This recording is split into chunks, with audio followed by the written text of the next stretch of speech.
So, hello again. So, dahil na-miss natin ang Cebu, gagawa ako ng lechon belly. Para naman, nagkikrave talaga.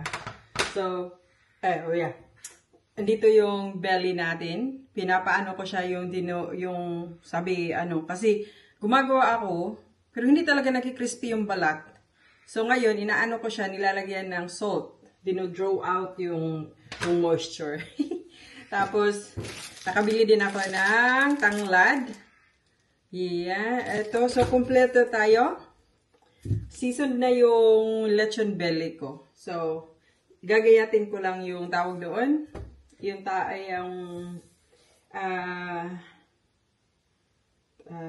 doon. Yung yung mga lamas. So, ayan yung ating gagawin today. Kasi dito mag-dinner ang aking mga in-laws. So, yan yung pagkain. Papakainin natin ang lechon belly. Hindi na mga high blood yung mga ngayon eh. Andito na tayo sa pinakamahirap na part ng tawag doon. Yung mag-isa ka lang. So, ayan. So, ito, yes.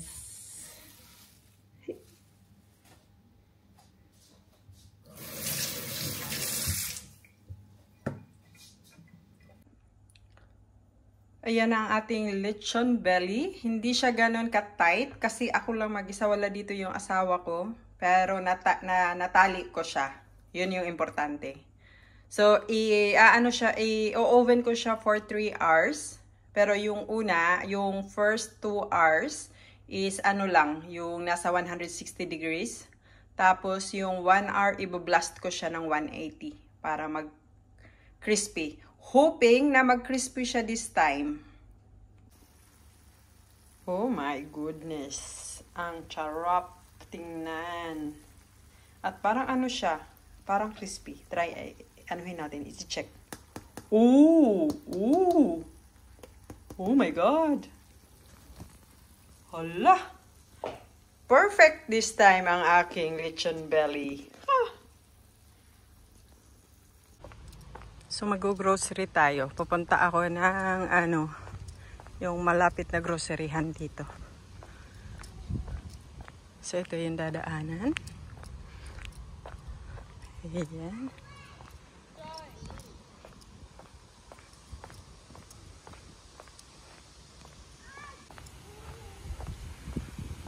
So, ang ganda ng panahon. Maski na siya, bare months. Lang ako, naka-summer dress. So, tingnan mo yung nag-bike. Oh, diba? Summer na summer. Last leg of summer. Ito yung mga nila, seafoods. Konti na lang. Kasi masyadong busy. Kaya ayaw ko ng salmon ngayon kasi ang dami ko pang salmon. Pero ito yung octopus na kugita. At ito yung laman ng aming cart. Para to sa labas. O, diba? O, ginawa lang okra dito, palamuti. Ayan. So, hi guys! Good afternoon! Kagagaling lang namin mag-grocery. It's Sabado. So, nag-grocery kami sa Sligro para sa aming tawag doon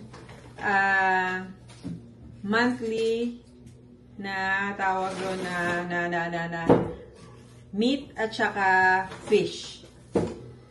Dami rin naming gulay at namili din ako this time ng pumpkin. Mga kalbasa para dekorasyon.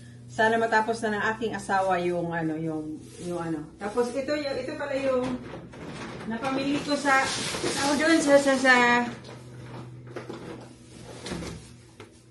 Sligro. Itong napakalaking salmon, smoked salmon to.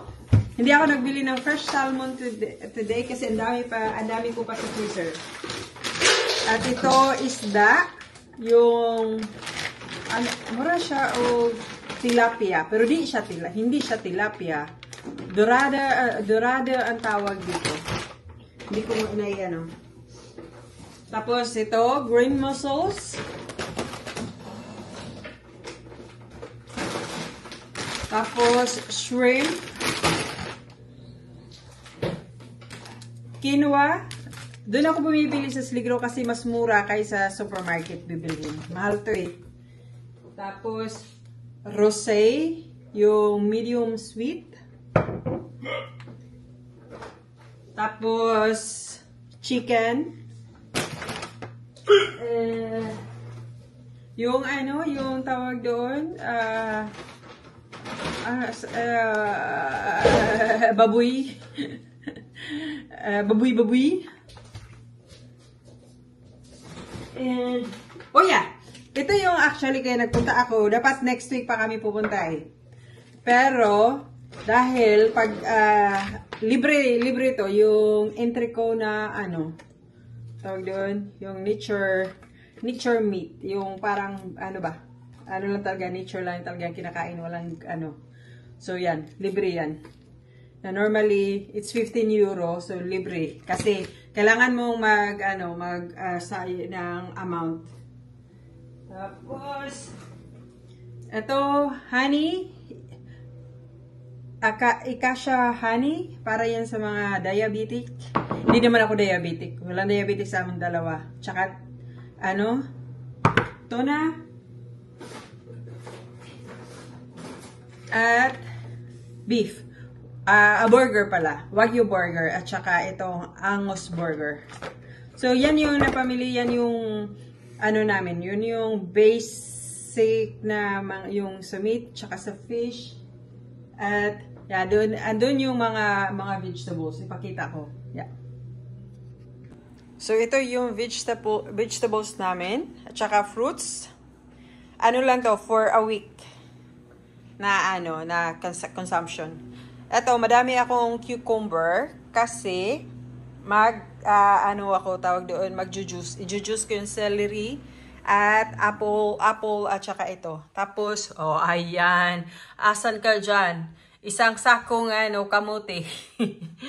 At ito, yung mga kalabasa ako dito, para yan sa para pang tawag doon, dekorasyon sa labas.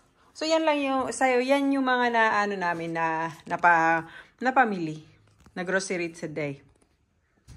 Habang si Mr. ay busy doon, ito din yung gagawin ko. Hindi rin tayo patatalo. Ilagay ko siya dito sa pot, yung pot na to. Para pag matapos yan, pag mag-dry na yan, yung bench, i-decorate ko na siya. Tiya. Ay. Ang laki ng dahlia namin, no? O, diba? Akala ko hindi na to mag-bloom. Nag-ano pa din siya, nagtawag doon. Nagbigay ng bulaklak. So, ayan. Bisayang utan ako. Tapos, magprito ako ng isda. Kasi, miss na miss ko yung Cebu. Para maibsa naman. Tapos, napaka-social lang ating utan Bisaya. Kasi, ang inano ko dyan, yung tira naming, tawag doon? Tira naming, anong tawag doon? Shit. Lechon belly. Tapos, yeah. Ito, lang to, improvise lang to lahat eh. Tapos, yan, okra, at ito, agbati. Chinese agbati daw. So, yan lang yung, Tapos, yung rice ko dito. Tapos, doon ko iprito sa labas yung tawag doon. Hindi ko na nga nilagay lahat ng kalbasa. Hindi ko nilagyan ng talong. So, ayan. Dahil na-miss ang Philippine, ang Cebu. Ayan, nagluto na lang. Hindi man kauli. Na. Hindi kauli. Bago lang gikan Pilipinas. Pero, yeah. As usual. Ganun lang talaga ang buhay. Pag malayo ka sa iyong Oh my! Tapos na ang ating utan Bisaya. Oh, lasa talaga siyang utan Bisaya. Yes. So, magprito na ako. Piprito ko tong isda sa labas. Kasi mangangamoy ang bahay. So, ayan. Ang aking asawa gagawa ng drinks. Nanonood kami ng Wednesday. Ayan. Wednesday.